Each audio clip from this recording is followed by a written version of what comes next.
Granny, I ain't Jethro. I know it. He done ate a 10-pound breakfast and snuck off. Well, now sit down while I tell you the news. Probably took off for town for more girl watching. Granny, Jethro has done hired himself out. You mean he gets paid for watching girls? He's working. Got himself a job cleaning out Mr. Drysdale's garage. Praise be.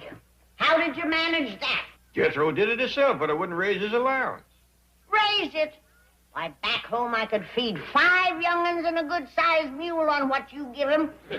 I know, but the boy just said he had to have more than $1 a week. What does Mr. Drysdale pay him? $15. $15. And Jethro says it's a lot more work right here in the neighborhood.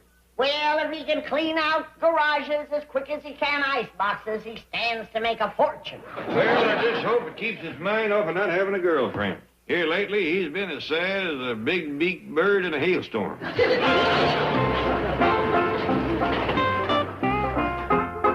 Hi, Jethro. Hey, where'd you get the magazine? Mr. Drysdale's garage. Swinger? I never heard of that. That's because it's the magazine International Playboys. And you ain't no international playboy. Well, then how come you're reading them? You ain't an international nothing. Well, there is an article in here on how to give girls a brush off. And that's the first one I'm going to read. Well, Jethro, I see... Hey, Uncle Jim, come on inside. Man-to-man stuff. You get that whole truckload from next door? Already took 2 loads to the dump. Then I found the key to fame, fortune, and females. At the dump? No, in the Drysdale's garage. This whole stack was sitting there, just waiting to get hauled away. Swinger. A magazine for international playboy. Mr. Drysdale read this? Well, him or Mrs. Drysdale, one. I don't hardly think... Hey, listen to this, Uncle Jeff. How to be an international playboy, page 22. Cozy cooking for cuddly couples, page 30. Furnishing the bachelor pad, page 45. Uncle Jeff, this is just what I've been looking for. I can hardly wait to start studying. Oh, that there is a kitty cat of the month. There's one in every issue. You better get these all out of sight before Granny sees them. Well, ain't Granny never seen a girl in a bathing suit before? She ain't never seen so much girl in so little suit. Now, get them out of here. All right. Morning, Miss Hathaway. How are you today? Well, good morning, Chief. I'm suffering from sunstroke, malaria, and a broken arm. I have the hauling service estimate for cleaning out your garage, Chief. They'll do it for $75. I see. And what is your recommendation? But hire them. A perfect example of secretarial thinking as opposed to executive thinking. I hired Jethro to do it for $15. Chief, you'll spend that much on gasoline just hauling stuff to the dump. Why, there must be a ton of junk out there. My dear Miss Hathaway, that garage is full of valuable items. And as part of the deal, I told Jethro he could keep anything he wanted. How generous. Now, there's no telling what he might find. Why, in the old clothes box, there's a dressing gown I've never worn. Sonny gave it to me one Christmas. He must have hated me that year. Jethro's coming, and why don't you see him? Oh, the poor darling. He must be worn to a frazzle. All hot and tired and dusty.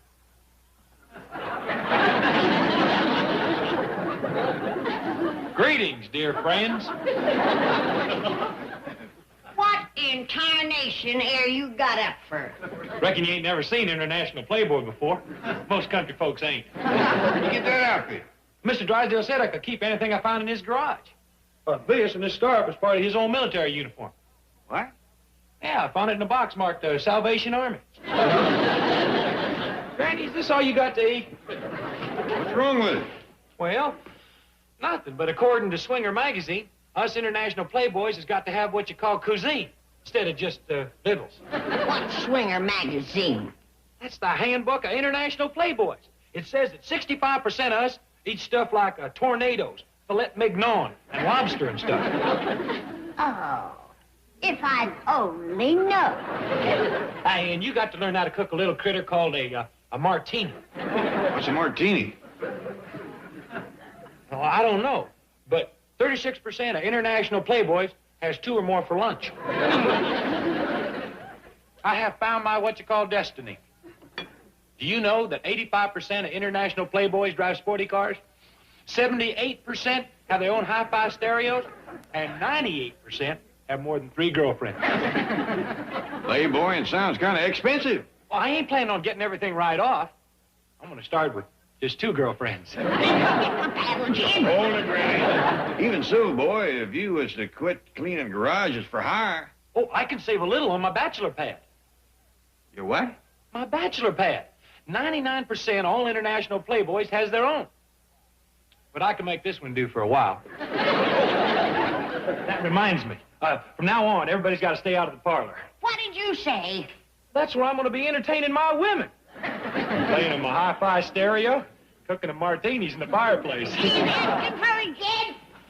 You think you can afford all this? I got $15 in my last week's allowance. I am ready. And here he comes.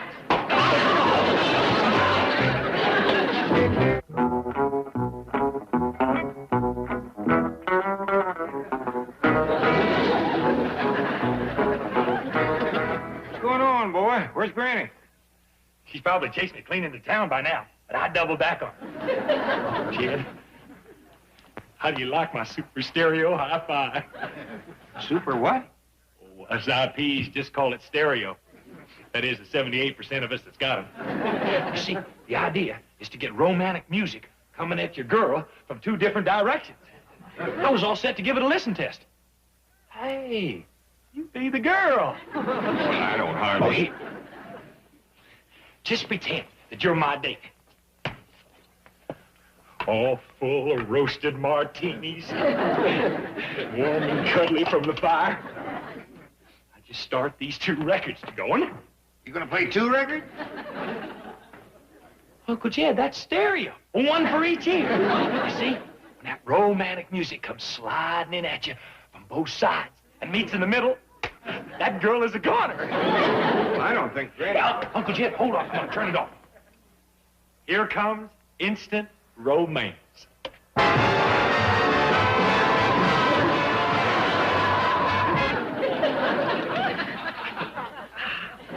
I must have had a wow in my woofer. Boy, I think I'd forget it. Even if you do get this contraption to working, Granny ain't gonna leave you alone in here. Well, she don't bother me, Uncle Jed. Once I get my date inside, I'll just shut them doors over yonder. He must have doubled back on me, the honorary. We'll be as snug as 2 bugs and...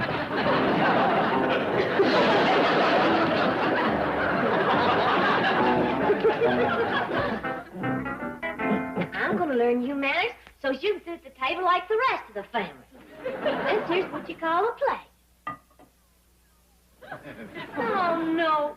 You've been watching Jethro again. Hey, Ellie, where's Granny? She's upstairs laying down. Got a powerful headache. Come on, help me move my stuff into my new bachelor pad. Whereabouts is it? Parked out front. Parked. Yeah, come on, I'll show you. Here, my dear.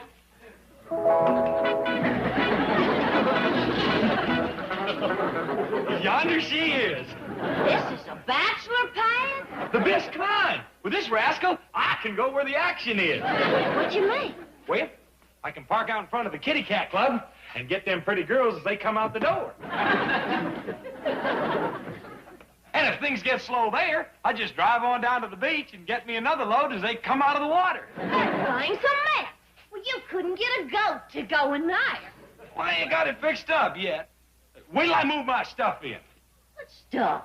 My bachelor pad stuff.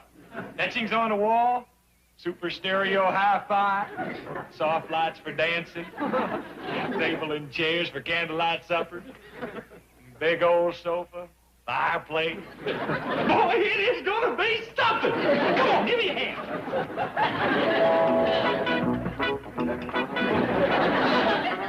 Okay, Allie, I got the stove connected.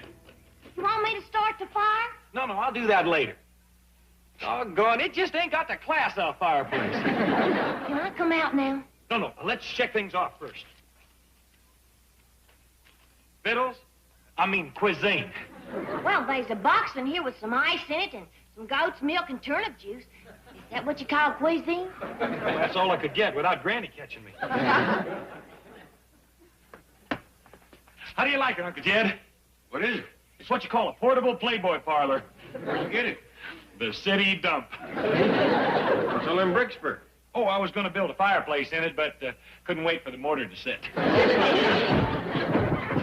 There's somebody in there. Come on out, Ellie. I'm coming. Dumb old girl cousin. Why didn't you use a regular door? Oh, I couldn't get to it. What do you mean you couldn't get to it?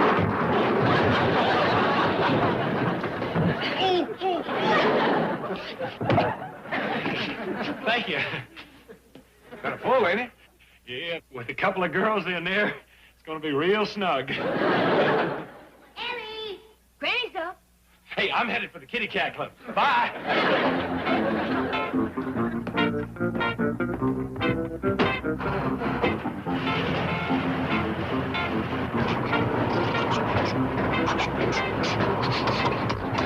Hey, give me a little shot to get me started!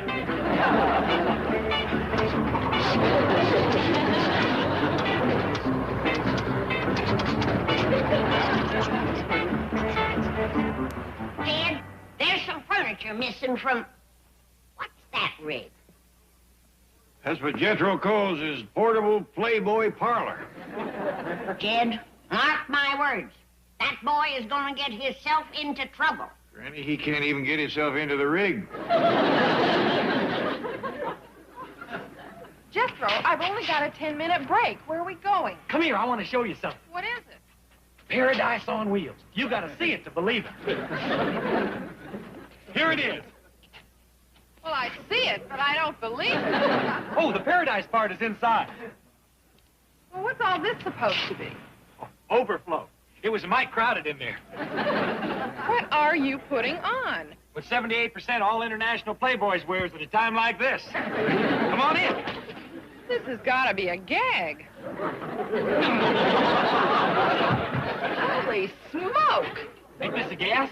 Quick as I can get to it, I'm going to turn on the hi-fi and we'll dance. Don't bother. I'm getting out of here. Oh, no. Not without you give me a kiss. Forget it. Oh, come on. Let go. Not till you put one right here. Okie doke.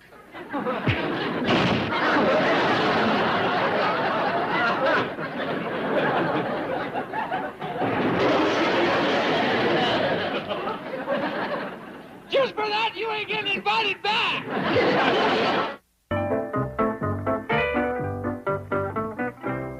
Jethro, my boy. I'm not your boy, and here are your old magazines back. My magazine? Swinger.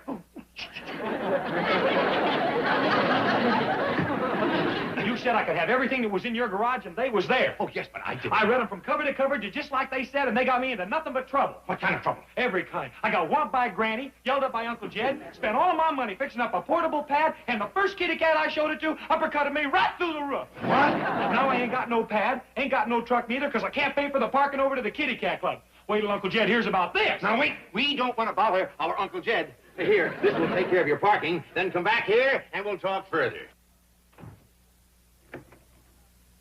Jethro! Howdy, Miss Jane. I was counting on getting me a couple of kitty cats, and all I got was a sore chin, a lump on my head, and a busted roof. And all my furniture messed up, too. Wait till Granny sees that. Now, Jethro, don't go home. Come back here to the bank. Well, all right. But if I was you, I'd burn them Swinger magazines. Swinger magazines? Yeah, he stumbled onto a stack of back issues somewhere. In your garage, perhaps? Now, never mind. Now, we've got to get that corn-fed Casanova back in a good mood. I know. Hire a couple of kitty cats to make a fuss over him. Me? What? How would it look for a bank president to walk into the kitty cat club in the middle of the day? Ask the doorman. You go there for lunch twice a week. 2 kitty cats.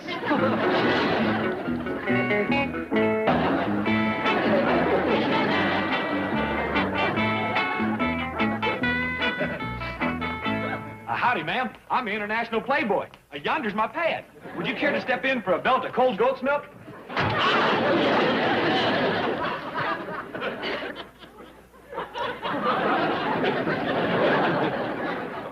Gone it. What's wrong? Maybe I ought to give my paradise on wheels a coat of paint. Well, hi there, International Playboy. Well, howdy, kitty cat. Would you care to step into my pad and lap up a saucer of goat's milk? I'd love it. Hot dog, I got me a kitty cat. 2 kitty cats. Oh, boy, Miss Jane. Ow. Here, Miss Jane, sit down and read a book whilst I show her my pad. No, thank you. 2 kitty cats you wanted? 2 kitty cats? You've got. Well, all right, but it's going to be kind of a tight fit.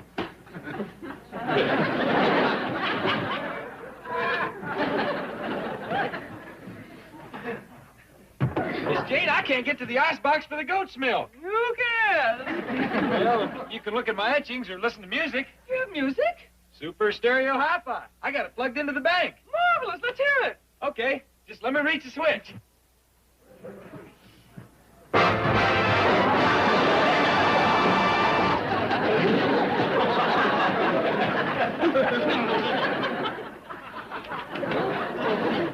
Boy, it bores right into your brain, don't it?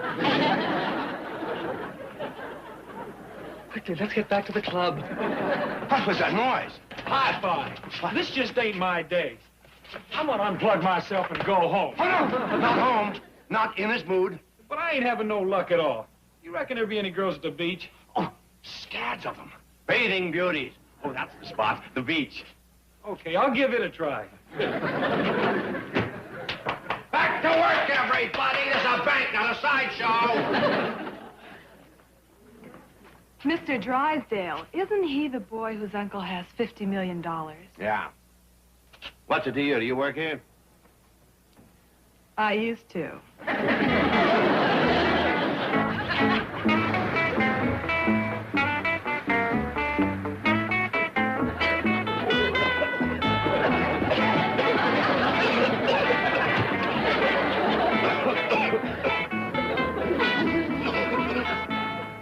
Boy, what a miserable place this is.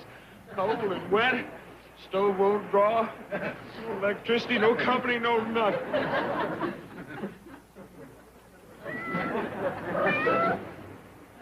Well, you ain't exactly the kind of kitty cat I was hoping for, but you're welcome to come inside and have some goat's milk, quick as all that smoke clears out.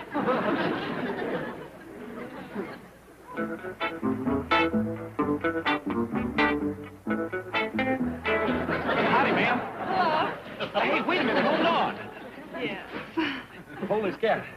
I got some notes on what to say. Oh, I use them to light the fire. Cold, ain't it? Yes, it is. Sure is. Why don't you put on your jacket? Oh, what a good idea. Thank you. I bet it's warm in there. But awful smoky. It seems to be clear now. Hey, it is, ain't it?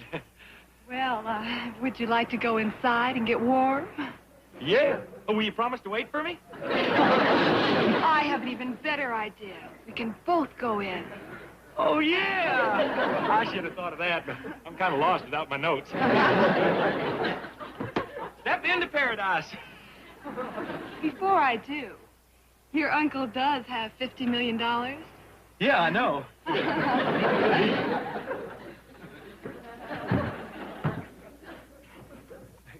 Cozy, ain't it? Yes, it is. I'd play some music for you, but ain't got no electricity for my hi-fi. We can make our own music. Okay. If I can find some tissue paper for my comb, what do you play? Get it. Oh, would you care for some goat's milk? Have you got anything stronger? Yeah. I got some home-squeezed turnip juice. Well, I'll have mine on the rocks. Well, it's awful cold out there. Wouldn't you rather have it in here? You talked me into it. Okay. Whilst I'm working my way into the icebox, I'll cipher for you. 2 times 1 is 2. 2 times 2 is 4. You're kidding.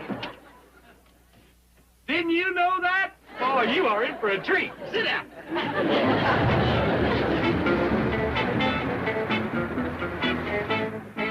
Now, that brings us up to the 10. I'll need a set of toes to cipher them. How about yours? You got your shoes off. Listen, what's that noise? Oh, that's just water. Now, let's see. Where was I? Oh, yeah. 10 times 1 is 10. Tide's in. We're floating. Hot dog! I got got me a yacht. This is what you call class. This is what you call nuts, and I'm what you call leaving. Hey, shut the door, will ya? He's going on over to Catalina.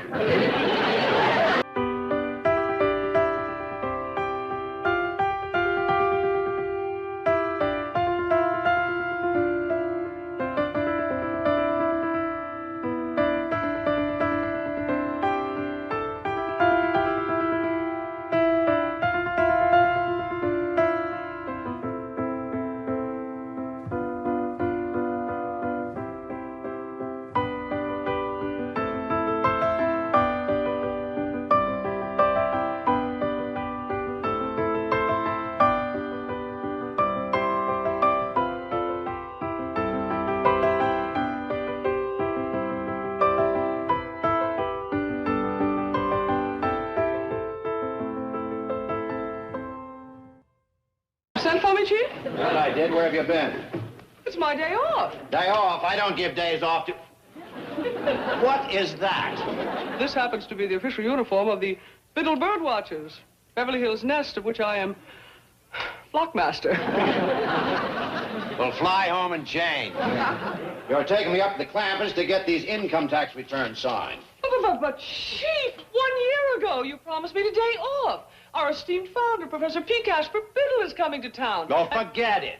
I need you at the Clampets in case he asks me tax questions I can't answer. But, Chief, the professor is leading us to the nesting place of the yellow-bellied sapsucker. Not until I lead you to the nesting place of the stubble-cheeked taxpayer. Now, come on. We'll stop by your place and you can change clothes. I am sorry, Chief. I've worked weekends, holidays, and nights so that I might have Biddle day off. And as flockmaster of the Beverly Hills Nest, it is my duty and privilege to meet the professor upon his arrival. Well, call him.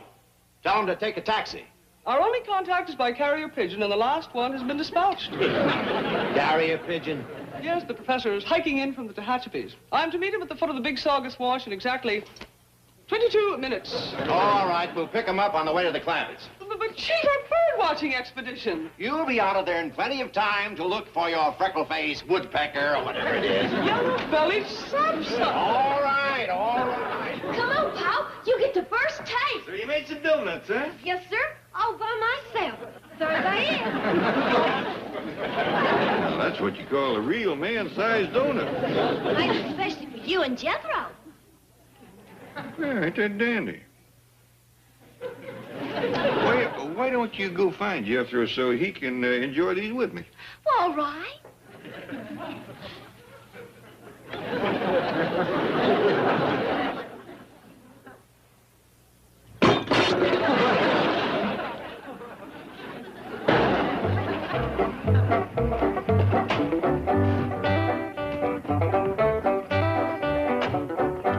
Hold it. Don't knock.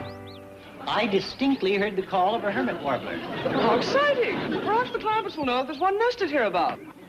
You wait here. If there are any questions, I'll sneak out and see you. But Professor Biddle would like to meet Mr. Clampett. Yes, I'm trying to raise money to aid in the preservation of the California condor. The professor is the only human being who has ever managed to live in prolonged and intimate contact with that rare and remarkable bird.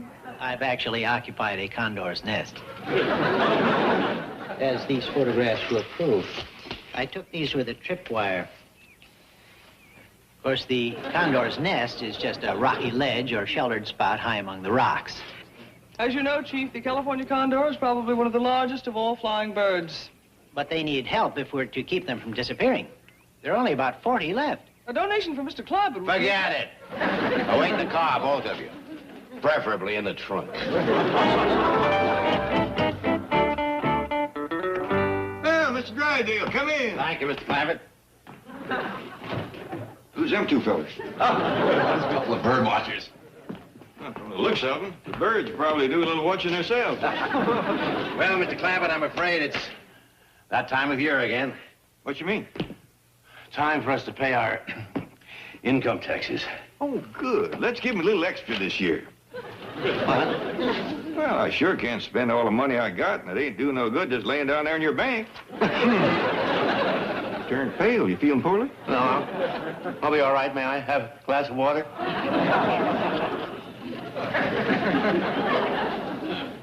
Well, howdy there. Ellie Mae, hello. Miss Jane, Right-o.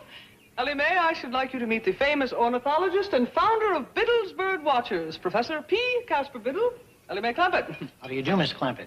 Well, howdy. What y'all looking for? Birds. Well, shucks, you don't need them things. I'll just whistle you one down so she can see it up close. A wild bird? Well, what would you like? A blue jay, a robin, a owl, a dove?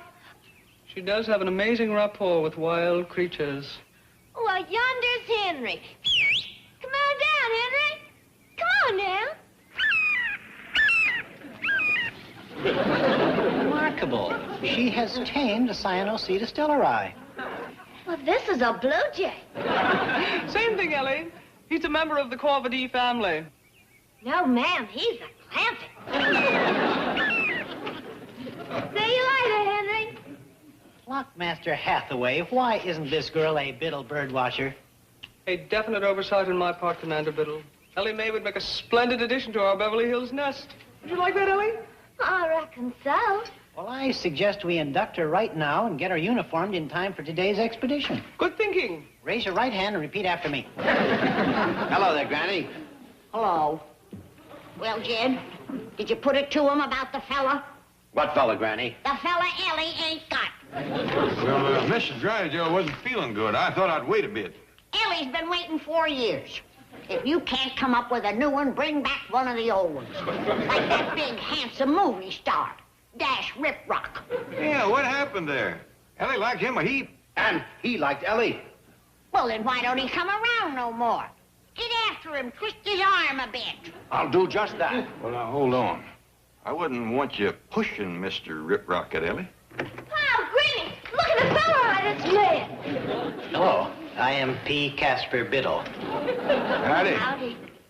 We's going bird watching in Griffith Park. Yes, we're going to look for the nesting place of the yellow-bellied sapsucker. I reckon it wouldn't hurt to push Mr. Riprock a little.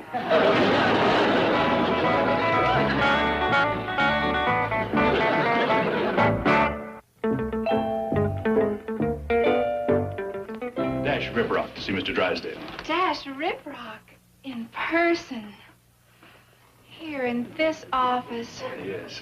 I believe I'm expected. Oh, no. I would have had my hair done and worn a different dress and... Mr. Drysdale's expecting me. Miss?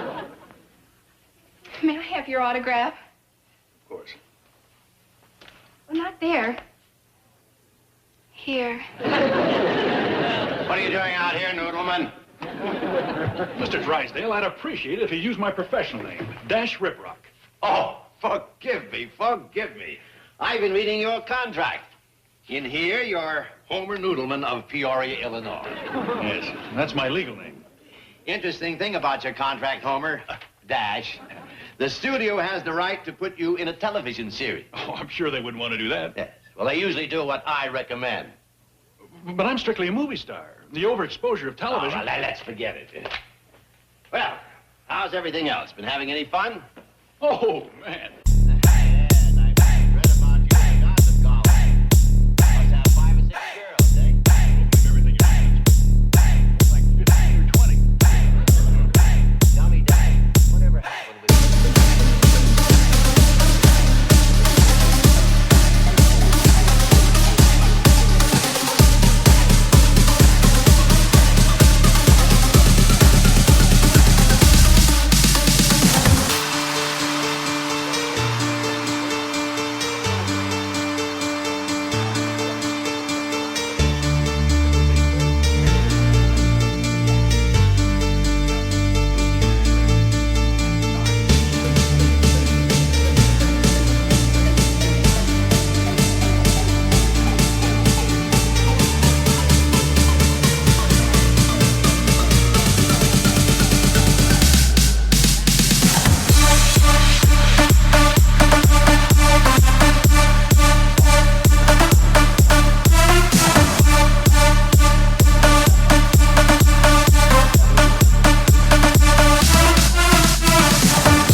You can't?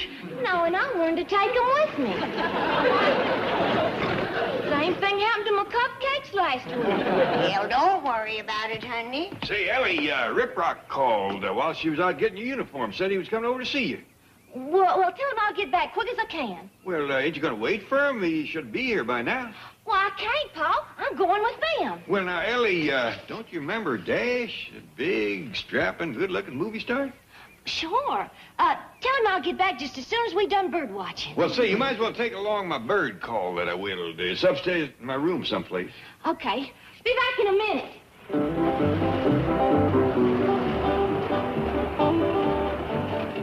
Say, now, there's who you ought to take bird watching. Jethro? Have him break trail through the brush for you. Them feet of his will lay down a path you can drive a wagon over. What do you think, Commander? Well, he's not in uniform, but Jethro! Come here, boy. You going bird watching? Here. Take this out in the woods with you and get rid of it. But don't let Ellie see what's in it. Huh? Come on, boy. There's waiting for you. Uncle Jed, what's going on here? He's going out looking for birds. Hot dog. What kind? Quail, duck, pheasant, turkey? Ask him. Jethro Bodine, Professor P. Casper Biddle. hello, Jethro. Howdy. What kind of birds we going looking for? Yellow-bellied sapsuckers. Divvy's on the drumstick. Well, have fun now. I found it, Pa. Well, I say, Ellie, that ain't the call I had in mind. I thought you said Dash Riprock was coming to see Ellie. He is, but I couldn't hold her. Now we got to figure out how to hold him till she gets back. Oh, that won't be no chore. I got a great big pot of grits and gopher I can warm up for him. That ought to hold him. Speaking of gophers, do you remember that bucktooth family that used to live up on Piney Ridge? You mean the Condors? Yeah. What was their first names? Let me think now. It wasn't Andy and somebody, was it? Well, let's see now. Hers was Jenny. That's right. They called her Aunt Jenny. And Uncle Will. Will and Jenny Condor. That's them. Had 14 young'uns. Every one of them bucktooth. When that family went to eating corn on the cob, they set up a clatter you could hear for a mile away. What made you ask about him, Granny? That little professor fella. He knows some condors out here in California. A ticket, you say? Wonder if there's any kin to Will and Jenny. Be they's mountain folks. Well, let's have them down to Vittles. Dandy idea. The professor's staying with him. He can fetch him down. I'll cook up a great big mess of catfish. And plenty of corn on the cob. Mr. Drysdale, wait. Let me explain. I got here as soon as I could. It wasn't soon enough, Homer. I wanted to clear the whole afternoon and evening for Ellie Mae. That was 6 dates I had to break. Okay, you've got one more chance. But make good, or you'll be combing seaweed out of your hair. With a claw. You ain't leaving, are you, Mr. Riprock? Ellie, I'll be back. And I'll be waiting for her.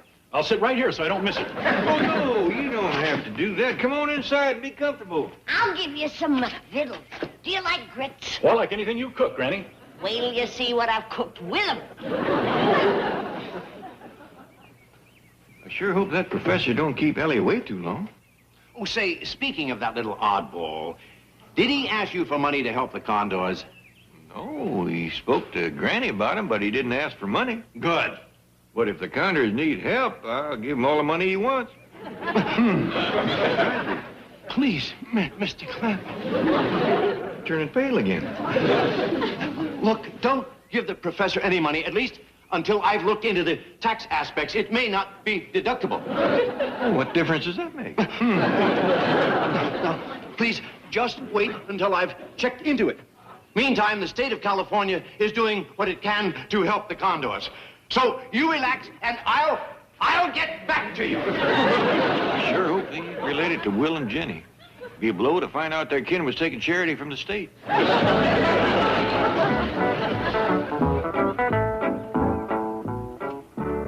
This might take a bit to warm up. Well, that's all right. I'd offer you one of Ellie's cookies, but they's all gone. I tell you, when that girl bakes something, it don't stay around no time at all. She must be pretty good.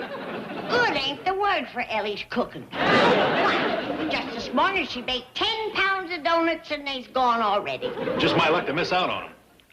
It sure is. Well, how y'all doing?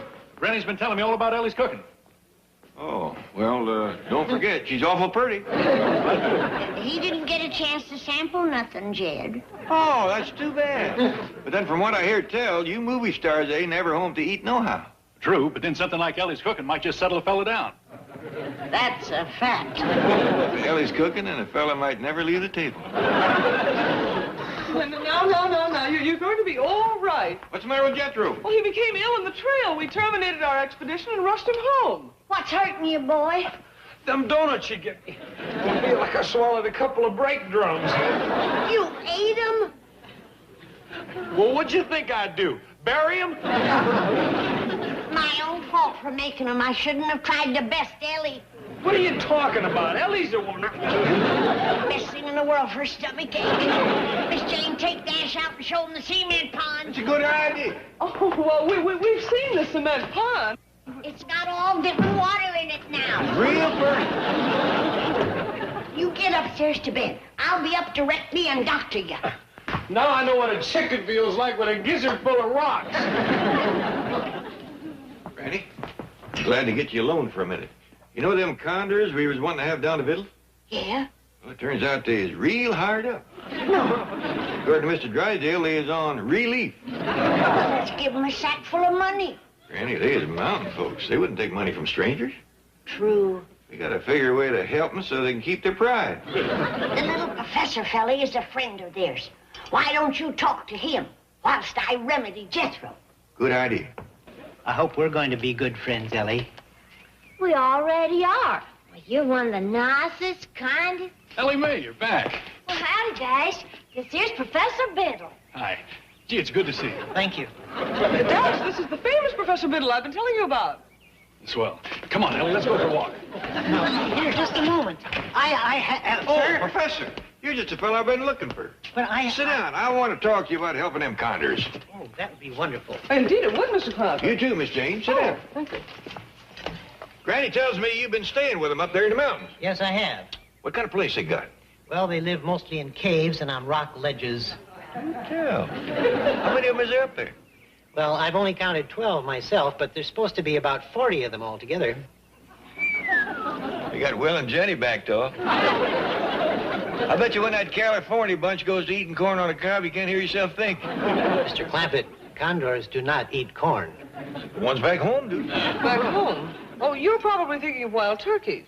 Oh, there's corn on a cob made the noise. Perhaps I can clear up the confusion. Commander, where are those pictures of you and the condors? In my map case inside. Excuse me. Say, Professor, I got a kind of a notion. Supposing, instead of money, we gather together a bunch of clothes and stuff and leave them up there in the mountains where the condors can find them. Clothes? Yeah, good, heavy, warm stuff. You couldn't get a condor to wear clothes. You mean to tell me there's 40 of them running around up there buck-tooth naked? Mr. Clampett, do you know what a condor looks like? I don't care how pretty they are. They ought to wear something. Oh, Mr. Clampett, I am so thrilled that you're going to help the commander in his fight to save the condors. For years now, they have been driven farther and farther back into the mountains, shot at, harassed, poisoned. I don't wonder, the way they carry on. Oh, wait, let me show you a picture of the condors. No, thank you. Whatever you do, don't let Granny see him. Mr. Clampett. Clothes on condors. Gee, and they call me a nut. Like I told you, I've got a date with Professor Biddle tonight. Frankie, I broke 6 for you. Oh, I can't do that. Of course you can. Oh, I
Yeah, see, Jed? I told you that clam digging was just a story. They's going pismoing. Well, if I hadn't drawed down on him, he'd have got away with it. How do you pismo? Pismo's where we dig for clams. Pismo Beach. Granny's just joking. Have fun now, youngins. Thank you. Bye. Bye, Granny. Bye, now, Granny. Now, ain't you plumb ashamed? No, I ain't. He's a Hollywood actor. And I wouldn't trust none of them any further than I could fling an anvil. How soon you have to get back to the studio, Dash? I've got the whole day off, Ellie. They're shooting my scenes with a stunt double today. Well, what's a stunt double? Well, he's a fellow that takes my place in the dangerous scenes. For example, today he's in a covered wagon full of dynamite when it explodes. Then he gets swept down the mountain in an avalanche. And if he's still in one piece, we've got a scene where he rushes into a burning cabin to rescue the girl, and it collapses. Well, golly, who would be dumb enough to do that? I don't know. I found some nut.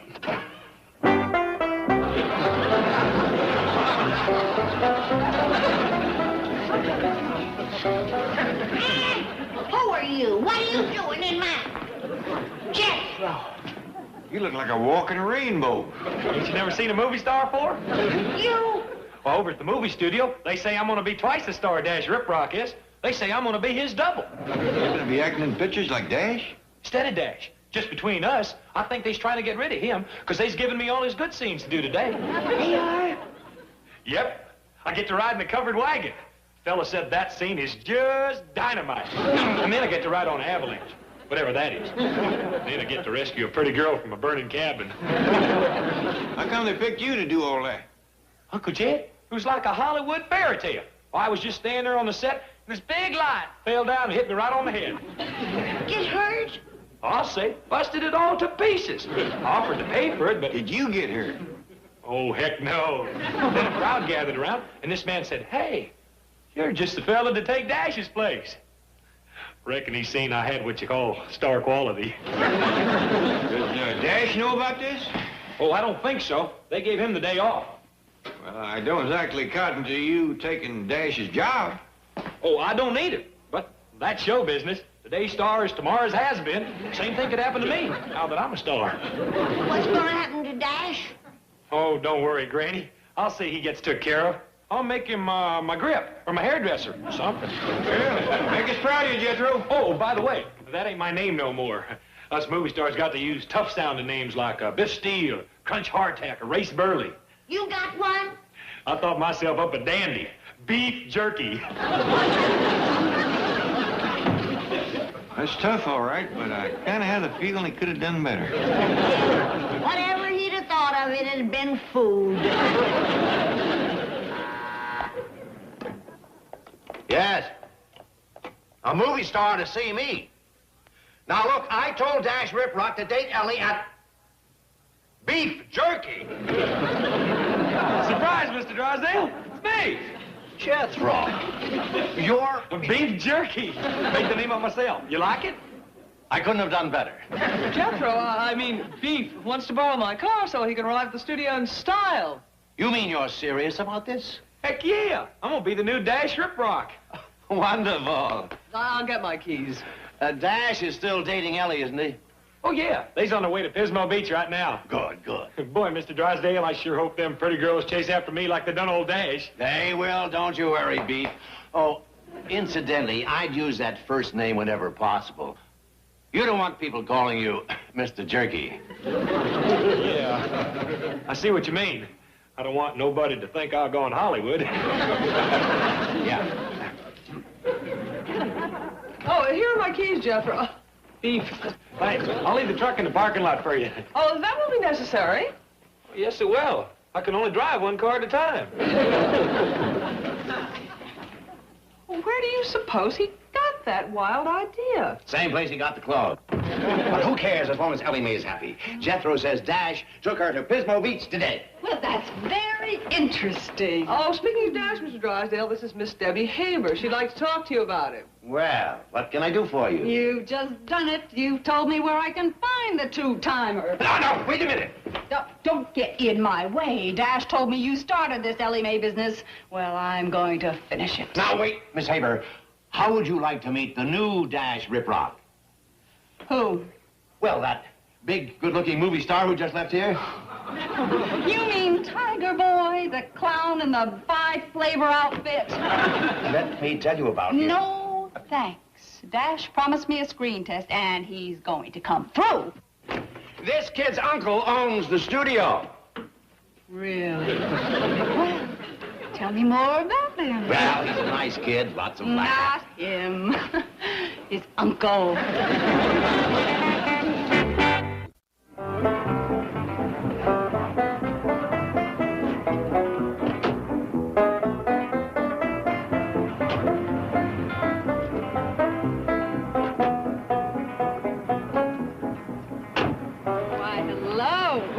Howdy. Oh, I ain't Dash Riprock. Oh, I know. Oh, you're much handsomer than Dash. Oh, shucks. That fired gee whiz. Oh, you're a conversationalist, too. Talk some more. I just love to hear you. Oh, well, good darnation. Oh. You act in the movies? Oh, I want to. Would you like to watch me today and learn how? May I? Well, heck yeah. I'm going to do some real great scenes. Oh, yonder comes my director. He's the one that discovered me. Well, I'm going to go park my car, and I'll meet you right back here. Okay. Hot dog. Been a star less than an hour and already got me a girl. Oh, Mr. Gordon, it's me. Huh? Oh, you're the guy that got hit with the lamp yesterday. You're Bodine, aren't you? I'm jerky now. Worse than yesterday? Bodine, go on over to wardrobe, will you? Hey, I'd appreciate it if you called me by my screen name. Beef Jerky. Beef Jerky. Tough sounding, ain't it? Yeah, sounds great. You're gonna double Dash Riprock, right? Well, I'm gonna do my best. Yeah, all right. Well, now we're gonna be on location, so I'll meet you over at the bus. But first, the studio doctor will examine you, then you'll have to sign those release forms, right? Then I want you to drop in over there on wardrobe and pick up your crash helmet, your chest protector, your safety padding, and your asbestos underwear. Boy, they really take care of you when you're a star. Well, I'm all ready. Well, I don't know if you're going to be able to watch me act today. We're going out on what you call location. Well, I'll be waiting for you when you get back. How'd you know my name? Oh, I know a lot about you. Word's getting around. It is? Yes. And I'd like to know you better. Meet your family? Well, all right, but don't expect too much. They's just a bunch of weed benders from back in the hills. They ain't sophisticated like me. I can't wait to meet him. Him? Them.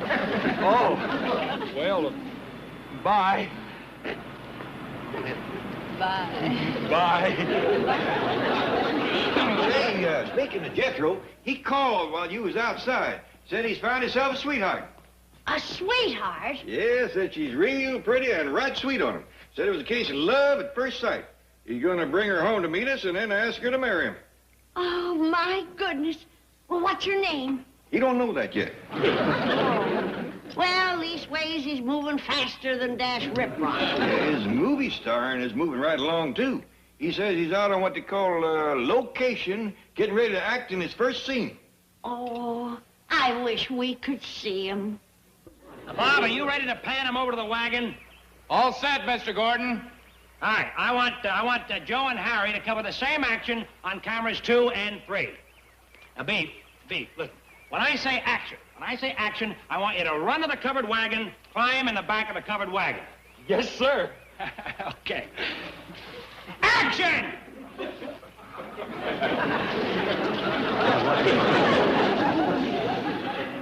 Be able to follow him, Bob?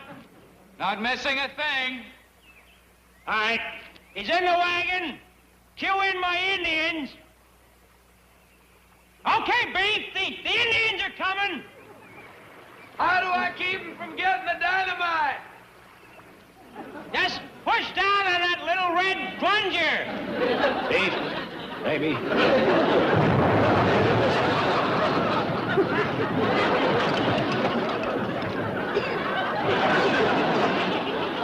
Boy, sure sets a feller's ear stringing.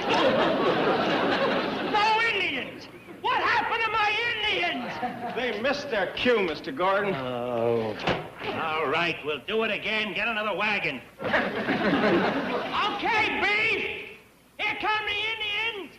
Push the plunger. Again? Yes, again.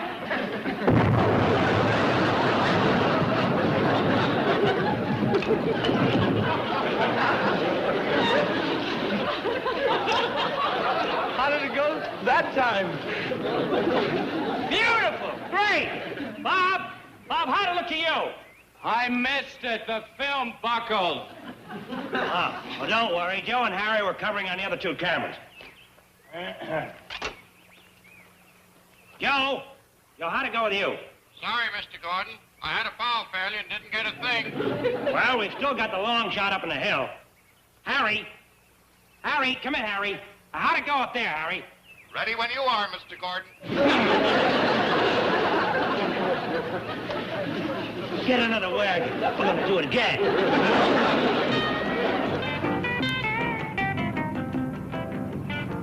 Hi, Mr. Clement. Hi, Pop. Hey, howdy there. How'd you young folks do down to the beach? Well, just fine, Pop. We had us a mess of fun. Good. Manage your phone, Mr. Clement? You bet you can. It's right inside there. Help yourself. Thanks. I want to call the studio and see how things are going.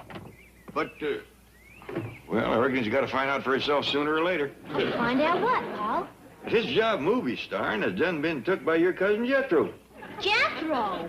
I know it's a mite hard to swallow, but right now, whilst we are standing here, Jethro is out someplace on what they call location, doing all of Dash's best scenes. I just talked to the studio. Do you know what Jethro's doing? Well, yeah, Dash, but... I gotta stop him. Well, now, let's talk a minute. There's no time for that. Jethro's doing all my stunts. Well, I know he's trying. He's gonna get his head blown off. Our doggies, he took it right spiteful. Gee, Pop. He hadn't ought to threaten Jethro. Just for that, I hope the boy gets a chance to show him what he's made of. How'd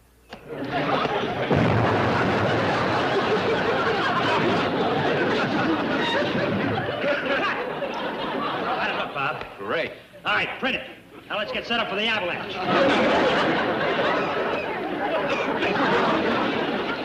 What is it, kid? Are you sure Cary Grant started like this?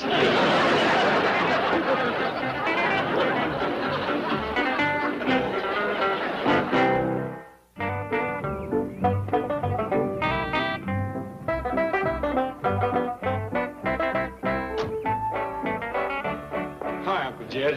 What? You look like you've been sorting bobcats in a burning hayloft. I feel like it, too. Granny? I know Dash was gunning for you when he left here, but I never thought he'd do this to you. Well, he didn't. I got this acting. Acting? Yeah, and Uncle Jed, being a movie star ain't all that it's cracked up to be. And you... What happened to him? He's been acting. Yeah, and let me tell you, Granny, it is miserable work. Well, the hours is good. You got done early. I wasn't done, but old Dash come out and kicked up such a fuss, they sent me back to the studio. From the look of you, maybe just as well. But I was just getting to the good scene. I was going to ride an avalanche down a mountain. What's avalanche? How do you ride it? Well, I don't know, but it had to be what I've been doing. Where's that girl you called about? Oh, yeah, Debbie. Meeting her is the best part of this movie starring business. I thought you was gonna fetch her home. Oh, she's coming by later. Said she had to go get fixed up first. Wait till you see her.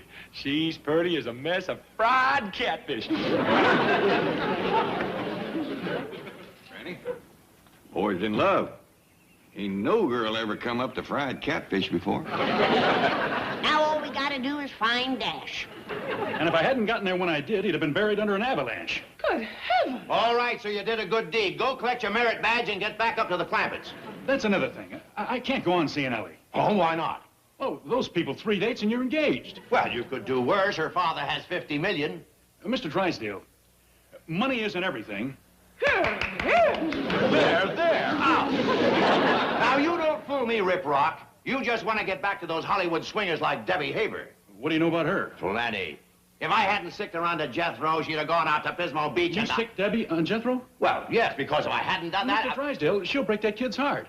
All she cares about is a screen test. And if she ever gets her gold-digging hooks into Jed Clampett... Whoa, don't stand there. Do something. Come there. Break it up. Right. Well, Miss Hathaway, I have you to blame for this mess. Well, I didn't do anything. I know, I did. But fortunately, I have you to blame for it.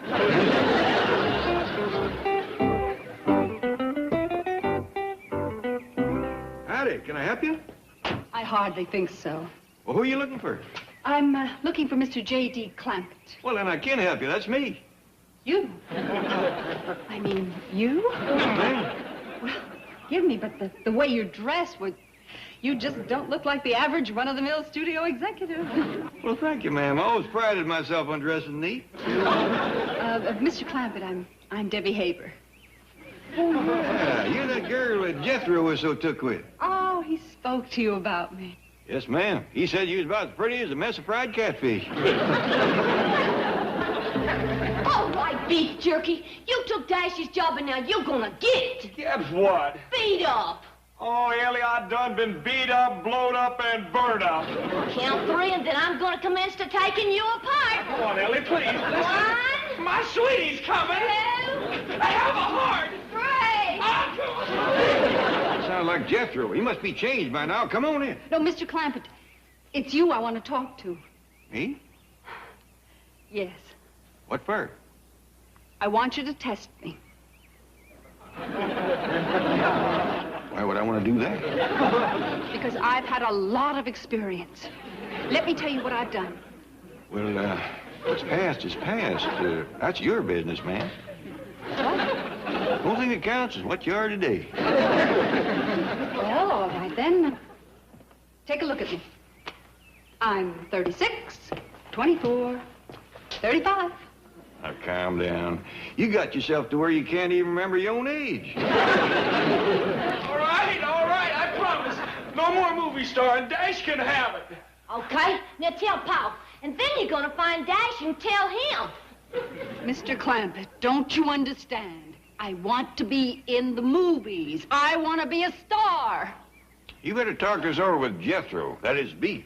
According to him, it's miserable work.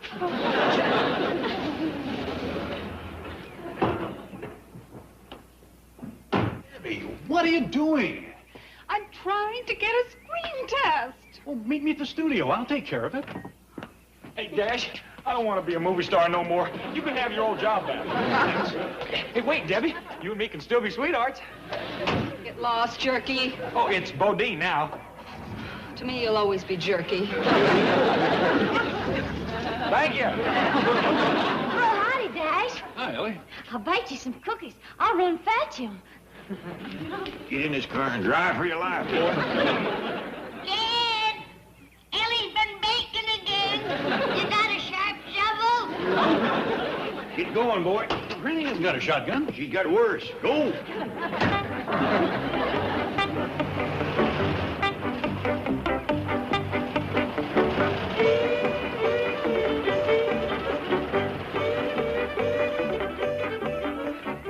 Here's your car. Thanks, Miss Jane. Yours is over yonder. Let's go for a little drive. Beef. Okay, but I'm just plain Jethro from now on. Oh, where should we go? Granny, that gives me an idea. Say, how would you two like to drive to Pismo Beach? For clam digging? No, for cookie bearing. That's the one place they won't kill the trees.